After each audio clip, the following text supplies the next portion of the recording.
देश में यमुना नदी करीब 1400 किलोमीटर की पूरी यात्रा तय करती हैं, जिसमें से महज 2% हिस्सा राजधानी दिल्ली में बहती हैं। लेकिन यमुना को प्रदूषित करने में राजधानी दिल्ली का योगदान आंकड़ों की माने तो 70% से अधिक है।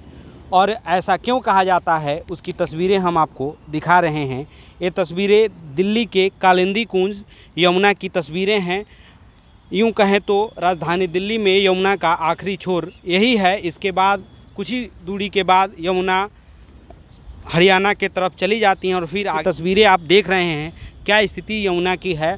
देखेंगे अगर तस्वीरों में तो नाक के बराबर पानी यमुना में नज़र आ रहा है। दूसरी तरफ का आप जो हिस्सा देख रहे हैं, ऊंची इमारत बिल्डिंग, वो नोएडा के तरफ का हिस्सा है। इस तरफ दिल्ली होती है और उस तरफ नोएडा होता है। और आप देख सकते हैं किस तरीके से पानी की जो पानी कितना है यमुना में, उसकी तस्वीरें आप देख रहे हैं। और जो पानी है भी वो कितना गंदा है, काला है, आप उसकी तस्वीरें देख रहे हैं। और ये काफ़ी बदबूदार पानी है, ये प्रदूषित पानी है। आप देख सकते हैं यमुना की स्थिति क्या है।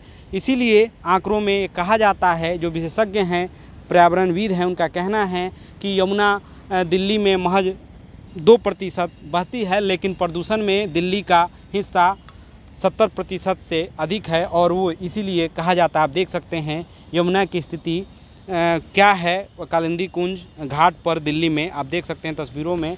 वहीं यमुना के बेहतरी को लेकर कई दावे किए जाते हैं शासन प्रशासन के तरफ से, और बताया जाता है कि कई तरीके के काम जो है यमुना के उत्थान को लेकर के किए जा रहे हैं। लेकिन स्थिति जस की तस बनी रहती है और अक्सर यमुना की ऐसी तस्वीरें आपको देखने को मिलती है। वहीं इसको लेकर के राजधानी दिल्ली में राजनीति भी खूब देखने को मिलती है। और जो राजनीतिक पार्टियां हैं वो एक दूसरे पर आरोप प्रत्यारोप करते हैं। बीते छठ महापर्व के दौरान भी यहाँ पर काफ़ी जो दिल्ली की सत्ता की केंद्र था, उस जो राजनीतिक गर्मी थी वो यहाँ पर देखने को मिला था। जब छठ महापर्व मनाया जाना था तो उस दौरान भी यमुना की स्थिति काफ़ी बदहाल थी। यमुना में सिर्फ झाग ही झाग नज़र आए थे। और तब यहाँ पर राजनीति खूब हुई थी। आम आदमी पार्टी और भाजपा आमने सामने आई थी।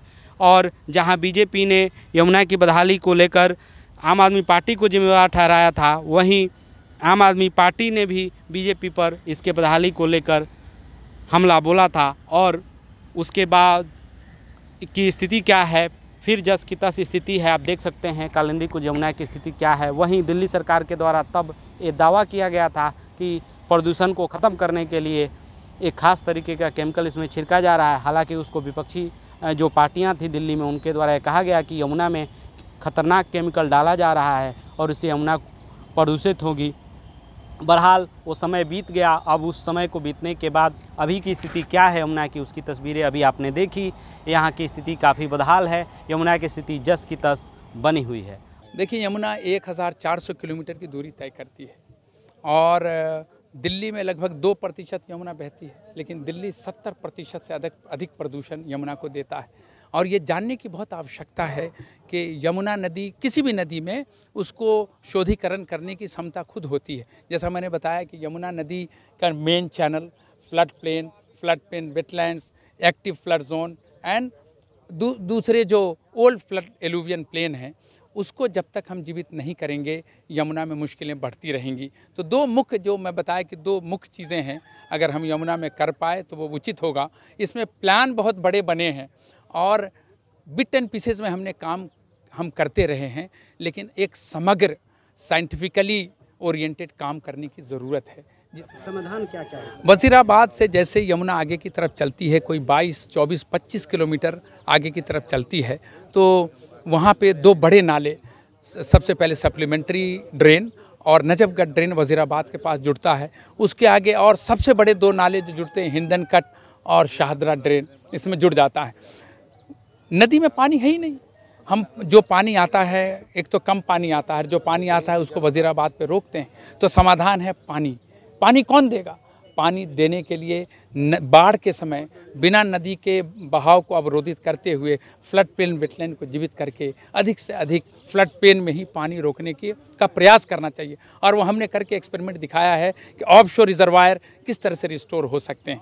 अगर वो हमने कर लिया तो पानी काफ़ी मात्रा में हम रोक लेंगे तो पिंच पीरियड में, जैसे अभी पिंच पीरियड है, तो सब सॉइल एक्वीफर से वो पानी नदी तक पहुँचेगी।